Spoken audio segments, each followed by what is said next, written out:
একটু আগে বিএনপির স্থায়ী কমিটির সদস্য জনাব সালাউদ্দিন আহমদ সাহেব বলেছেন,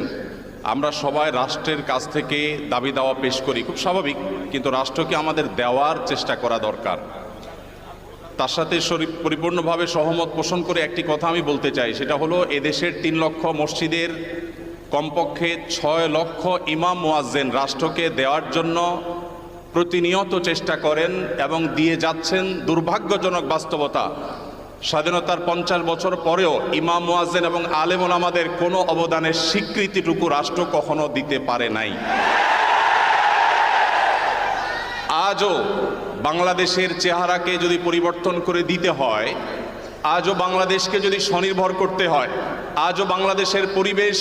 সচেতনতা সৃষ্টি করে যদি সাফল্য অর্জন করতে হয়, পরিবেশ বিপর্যয় যদি রোধ করতে হয়, যে কোনো দুর্যোগ মোকাবেলা যদি সফলভাবে করতে হয়, দেশের শুধু মসজিদগুলোকে